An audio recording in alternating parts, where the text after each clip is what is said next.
நான் உன்னை விட்டு விலகுவதும் இல்லை, உன்னை கைவிடுவதும் இல்லை என்று அவர் சொல்லி இருக்கிறார். அது உண்மை.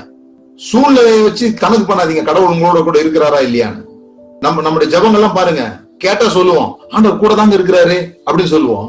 ஆனா நம்ம பேசுற வார்த்தைகள் எல்லாம் பாருங்களேன், ஆண்டவரே கூட வாரும், இருமையா இறங்கி வாரும், இந்த மாதிரி வார்த்தை எல்லாம் எழுதி வச்சுங்க. ஒண்ணு அதுல ஒரு விஷயம் தெளிவா தெரியுது, கடவுள் உங்களோட கூட இருக்கிறாருன்னு நம்ம ஆளுங்க சுத்தமா நம்புறது இல்லை. அப்படி நம்பாததுனாலதான் இந்த மாதிரி ஜபம்லாம். வாரும் ஆண்டவரே, கூட வாரும், இறங்கும், நாங்க தனியாகிறோம். அவர் சொல்றாரு நான் கூட தாண்டா இருக்கிறேன், அதை ஒன்னால உணர்ந்துக்க முடியல. நாம தேவன் கூட இருந்தா என்னெல்லாம் நடக்கக்கூடாதுன்னு நினைக்கிறோமோ அதெல்லாம் நடக்கும் போதும் தேவன் நம்ம கூட இருக்கிறார். மறுபடியும் சொல்றேன், தேவன் கூட இருந்தா யோசேப்ப குழியில போட்டிருக்க கூடாது. தேவன் கூட இருந்தா நியாயம் கிடைச்சிருக்கணும், யோசேப்புக்கு ஜெயில இருந்திருக்க கூடாது.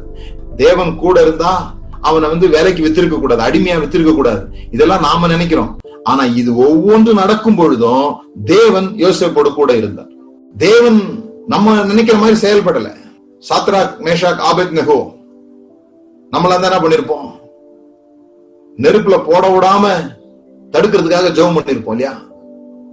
ஆண்டவரே நாங்க உங்க பிள்ளைங்க, ஆண்டவரே இயேசுவின் நாமத்தினால இந்த நெருப்பு அணைவதாக, அந்த ராஜாவுடைய சட்டங்கள் மாறுவதாக, இதெல்லாம் ஜெபம் பண்ணிருப்போம். தேவன் நெருப்புல விழாம அவங்கள தடுக்கல. நெருப்புல போட்ட பிறகு கூட நடக்கிறாரு, நெருப்புல கூட நடக்கிறாரு. நீ தண்ணீரை கடக்கும் போது அது உண்மையில் பொருளாத இருக்கும். தண்ணீரை கடக்கிறது எல்லாருக்கும் உண்டு, நெருப்புல போறது எல்லாருக்கும் உண்டு. ஆனா அங்க தேவன் கூட இருக்கிறதுனால, கூட இருக்கிறான்றத நம்ம உணர்ந்தோம் சொன்னா, சோ தேவன் கூட இருக்கிறது இந்த உலகம் டிஃபைன் பண்ற வெற்றியை காமிக்கிறதுனால இல்ல. அப்படி மதம் போச்சதுனாலதான் இந்த யுத்தங்களும் சண்டைகளும் நிறைய நடக்குது. ஏன்னு சொன்னா யார் கடவுள் உண்மைன்னு காமிக்க வேண்டியிருக்குது. அப்ப யாரை யார் ஜெயிக்கிறாங்களோ அவங்களோட தான் கடவுள் இருக்கிறார். இயேசு கிறிஸ்துவ சிலுவையில் அடிக்கும் போது பரிசேயர்கள் அதுதான் நம்பினாங்க. இவர் கடவுளுக்கு விரோதமா பேசினாரு, தேவாலயத்தை தூஷணப்படுத்தினாரு, ஆகவே நாங்க இவரை சிலுவையில் அடிக்கிறோம், எங்க கடவுளுக்காக இவரை சிலுவையில் அடிக்கிறோம். இவர் கடவுள் இவரோட கூட இல்ல. அப்ப சிலுவையில் அடிச்ச உடனே கடவுள் இவர் கூட இருந்திருந்தார், நான் ஜீவன் நீ சொன்னபடியே தேவனுடைய குமாரனா இருந்தா இறங்கி வா, நீ இறங்கி வரல, ப்ரூஃப் பண்ணல, அப்ப கடவுள் உன் கூட இல்ல. ஆனா மூணாவது நாள் உயிர் தெழும் போது ஒண்ணு கடவுள் இருக்கிறாருன்னு சொல்லணும், அவரோட தான் கடவுள் இருக்கிறாருன்னு சொல்லணும், இல்லன்னா சரீரம் சீசர்கள் திருடிட்டாங்கன்னு சொல்லணும். அவங்க ரெண்டாவது சூஸ் பண்ணிக்கிட்டாங்க, நாம ஃபர்ஸ்ட் சூஸ் பண்ணிக்கிட்டோம். அவர் உயிர் தெழுந்தாரு நம்புறோம் நம்ம, அவங்க சீசர்கள் சரீரத்தை திருடிட்டு போயிட்டாரு நம்புறாங்க. ஒண்ணு நீங்க நல்லா புரிந்து கொள்ளுங்க, தேவன் நம்மை விட்டு விலகுவதும் இல்லை, நம்மை கைவிடுவதும் இல்லை என்ற வார்த்தை ஏதோ வருஷ பிறப்புக்கான வாக்கு தத்தம் கிடையாது.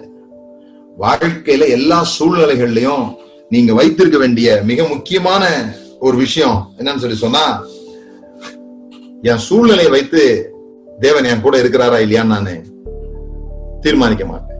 என் வாழ்க்கை ஏற்றம் இறக்கமா இருக்கிறதுனால நான் தேவன் என் கூட இருக்கிறாரா இல்லையான்னு நான் தீர்மானிக்க மாட்டேன். என் வாழ்க்கை உயர்வா இருக்கும் பொழுதும் தேவன் என் கூட இருக்கிறார், வாழ்க்கை கீழா இருக்கும் போதும் தேவன் என் கூட இருக்கிறார். அதுதான் உண்மை. ஆண்டவரே நீ எங்க இருக்கிறீன்னு கேட்டீங்கன்னா உன் கூட இருக்கிறேன்னு தான் ஆண்டவருடைய பதில் எல்லா சூழ்நிலையும் வருது. நீ சரியாகி வா, பிறகு நான் உன் கூட சேர்ந்துக்கிறேன் அப்படி சொல்ல அவரு. உன்னை பாடம் கத்து கொடுக்கறதுக்காக தான் உனக்கு உன்னை தூக்கி ஜெயில போட்டேன், உனக்கு ஒரு பாடத்தை கத்து கொடுக்கறதுக்காக தான் உன்னை நானு அநியாயமா ஜெயில தூக்கி வச்சிருக்கிறேன், உன்னை ஒரு பாடம் கத்து கொடுக்கறதுக்காக தான், இதுல இருந்து நீ காரியங்களை கற்றுக்கொள்ளும்படியாக உன்னை நான் குழியில போட்டிருக்கிறேன், நீ சரியானபடி திருந்திட்டேன்னா பிறகு நான் உன் கூட சேர்ந்துப்பேன் ஆண்டவர் சொல்லல. முதல் விஷயம் இன்னைக்கு நீங்க ஆணித்தரமா எழுதி கொள்ள வேண்டியது, ஒருபோதும் தேவன் உங்களை விட்டு விலகுவதில்லை. உங்க வாழ்க்கை சூழல் எப்படி வேணா இருக்கலாம், உங்க வாழ்க்கை சூழல் ஜெயில இருக்கலாம், குழியில இருக்கலாம், அநியாயமா குற்றம் சாட்டப்பட்டிருக்கலாம், நஷ்டத்துல இருக்கலாம். சுத்தி பாக்குறவங்க எல்லாம் நீ எல்லாம் கடவுளை நம்பினு சொன்னா ஆச்சரியமா தான் பாருக்குது, கடவுள் உனக்கு ஒரு உதவியுமே செய்யலையேன்னு சொல்லி மத்தவங்க சொல்லலாம்.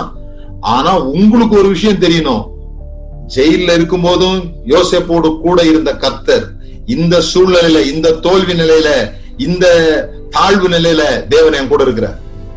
அதை நீங்க நம்பிக்கிட்டே இருந்தீங்கன்னா என்னைக்குமே வாழ்க்கை ஏற்ற இறக்கமா இருக்க போறது இல்லை. அது ஒன்னும் பங்கு சந்தை மார்க்கெட் மாதிரி கிடையாது, ஏறி ஏறி இறங்குறதுக்கு. நீதிமானுடைய பாதை அது.